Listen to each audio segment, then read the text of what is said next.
Sir 2019 में 3 मार्च को प्रधानमंत्री जी यहाँ आए थे और उन्होंने कहा कि अब अमेठी चाहे पहले जैसे भी जानी जाती है लेकिन अब अमेठी AK-203 असॉल्ट राइफल के लिए जानी जाएगी। अमेठी गांधी परिवार से जानी जाती है और आगे भी आने वाले समय में गांधी परिवार से ही जानी जाएगी, क्योंकि यहाँ की कन कन में राजीव जी का नाम बसा है। यहाँ के लोग इमोशनली अटैच हैं उस परिवार से। आज आप यहाँ निरीक्षण करने आए हैं, क्या लगता है कि क्योंकि बीच में ये भी बात आई थी कि जो बीजेपी सरकार है वो दोहरी राजनीति नहीं करती है, समान भाव से देखा जाता है। तो पहले क्योंकि इसको राहुल जी ने स्टार्ट कराया था कांग्रेस ने, बीजेपी सरकार आई, क्या देखने में क्या लगा? नहीं उसमें, क्योंकि ये तो देखो डिफेंस का प्रोडक्ट है, तो इसके ऊपर बहुत ज़्यादा मैं मीडिया पे बोल नहीं सकता, क्योंकि अंदर मैं देख के आया हूँ। तो डिफेंस का होता है तो इसको सीक्रेट रखा जाता है। तो मैं देखा अभी कुछ अच्छी चीज़ें भी हैं, कुछ मतलब है, दोनों चीज़ें मिलके मैनेजमेंट के साथ हम उससे सॉर्ट आउट करेंगे, क्योंकि मैं डिफेंस कंसल्टेटिव कमेटी का मेंबर भी हूँ। तो जो चीज़ें यहाँ पे आई हैं मैं राजनाथ सिंह जी के संज्ञान में डालूंगा। यहाँ पर पूर्व सांसद थी स्मृति ईरानी, जो राहुल जी को लेकर लगातार ये कहा करती थी कि वो लापता हैं। 6 महीने से ज़्यादा का वक्त बीत गया, अभी तक अमेठी नहीं आई। नहीं, उनके विषय पे मेरे को कुछ कहना नहीं। मैं पूरे इलेक्शन में नहीं बोला उनके प्रति, तो उनका है, क्योंकि मैं अपना काम कर रहा हूँ। 6 महीने में मैं जितना आया हूँ आप लोगों को पता है। दिल्ली में चुनाव चल रहे हैं, कैसे देखते हैं दिल्ली के? नहीं, वहाँ पे हमारी चाहे आप पार्टी चाहे कांग्रेस है, हम सांप्रदायिक ताकतों के खिलाफ वहाँ लड़ रहे हैं। ठीक है, लड़ाई अच्छे से चल रही है तो हम लड़ेंगे। हम भी अच्छे से लड़ रहे हैं और आप पार्टी भी अच्छे से लड़ रही है, तो दोनों अच्छे से लड़ रहे हैं। भाजपा ये कह रही है कि आने वाले 4 साल में उत्तर प्रदेश की जो इकोनॉमी है वो 1 ट्रिलियन पहुँच जाएगी। ऐसे में आप? नहीं, अच्छी बात है इकॉनमी अगर बढ़ती है, लेकिन इकॉनमी का फ़ायदा जब तक गांव के लोगों को नहीं मिलता है, बढ़ती हुई इकॉनमी का 4 शहर चमका देना मतलब विकास नहीं होता है। जब तक गांव के कच्चे रास्ते पक्के नहीं होते हैं, इंफ्रास्ट्रक्चर गांव में नहीं डेवलप होता है, तब तक देश तरक्की नहीं करता है। अगर हेल्थ के मामले में हमको लखनऊ जाके इलाज कराना पड़ रहा है तो फिर ऐसी तरक्की का कोई मतलब नहीं है। अयोध्या में राम मंदिर को लेकर भी कांग्रेस के ऊपर आरोप लगे थे। अब महाकुंभ चल रहा है, तो ऐसे में क्या लगता है कि आप या जो है राहुल जी या कांग्रेस की टीम? नहीं, मतलब देखो, कुंभ में तो कोई ऐसा नहीं है कि अपनी भावना है, सब लोग जाते हैं। मैं तो काफ़ी कुंभ में गया हूँ, मैं सोनिया जी को भी के साथ भी गया था इसी कुंभ के अंदर। तो ये कर रहे हैं, वो तो अपनी भावना, जिसको जाना है वो जाएगा।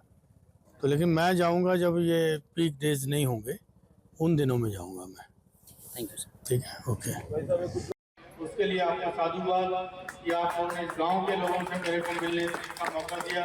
हमारी महिलाओं ने जिन्होंने हमारे को इलेक्शन के अंदर संबल में दिया, उनका भी मैं दर्शन करने का मेरे को मौका मिला।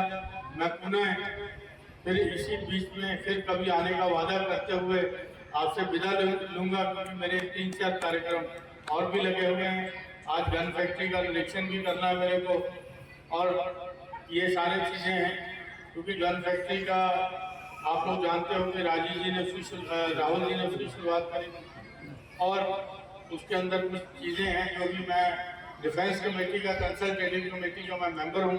राजनाथ सिंह जी उसके अध्यक्ष होते हैं, तो उनसे मैंने बात किया था। मैंने हमारे क्षेत्र में गन फैक्ट्री है, तो उन्होंने कहा था कि एक बार विजिट करके आओ वहाँ। तो इस बार मेरे को मौका, तो मैं गन फैक्ट्री में भी विजिट करूँगा, वहाँ की यूनियन की भी समस्याएं लूँगा और सारी चीज़ों को कोशिश करूँगा कि राजनाथ सिंह जी के सामने रखूँगा उन चीज़ों को और हल कराने की कोशिश करूँगा। ये मेरा कर्तव्य भी है, क्योंकि आपने मेरे को मत दिया है। जब मत दिया है, वोट दिया है मेरे को, तो मैं कोई बहुत बड़ा आदमी नहीं हो जाता हूँ। मैं आपके बीच का आदमी हूँ, कल भी रहूँगा।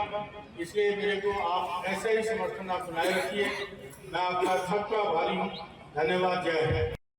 मंच हमारे मस्त वरिष्ठ साथीगण, जिनके सानिध्य में मैंने 1983 से काम किया, और मेरे को खूब आनंद हो रहा है कि आज मैं उनको सम्मानित कर रहा हूँ। तो उनको सम्मानित करते मैं खुद को सम्मानित महसूस कर रहा हूँ। क्योंकि आप जानते हो कि मैं एक सिंपल साधारण कार्यकर्ता के रूप में यहाँ पे आया था, और उसी तरह से आप लोगों ने साथ दिया और आज 40 साल के बाद आपका सांसद बनने का मेरे को मौका दिया। गांधी परिवार की कृपा रही कि मैं आपके बीच में आपका सांसद बना। लेकिन ये सांसद बनना शायद इतना आसान नहीं था। पहला गांधी परिवार का विश्वास और फिर दूसरा आप लोगों का साथ, ये दो चीज़ों ने मिलकर हमारे सांसद के रूप में यहाँ पे किया है। क्योंकि मैं हर मंच पे ये बोलता हूँ, क्योंकि मैं इस कॉन्स्टिट्यूंसी को अमानत के तौर पे देखता हूँ। यह कॉन्स्टिट्यूंसी तो गांधी परिवार की है। जब तक उनका आदेश होगा अमानत की मैं खयानत नहीं करूँगा, ये मेरा प्रण भी है और ये मैं ऐसा करूँगा भी। और दूसरा, क्योंकि यहाँ पे आप लोगों ने आज स्वागत समारोह और कंबल वितरण का कार्यक्रम रखा था। ये महिलाएं के पास जाए नहीं, क्योंकि मेरे को आगे निकलना है, इसलिए मैं 5 कंबल बांट के निकल रहा हूँ। लेकिन आप सबके लिए कंबल की व्यवस्था है, तो कोई वो ना सोचे कि 5 कंबल बांट के जा रहे हैं, सबको कंबल मिलेगा। क्योंकि मेरा आगे भी 2-3 प्रोग्राम है, आज पूरा दिन के प्रोग्राम है, तो हमने शुरुआत कर दी। और मैं अशोक जी का भी, श्रीवास्तव जी का आभारी हूँ, उनके परिवार का भी आभारी हूँ और उनके साथी जो इस कार्यक्रम में आयोजन में लगे रहे और हमारे पत्रकार बंधु खास करके जो जनता की आवाज़ उठाते हैं, एक स्त्री की आवाज़ उठाते हैं, उनका भी मैं स्वागत करके मेरे को आनंद हुआ।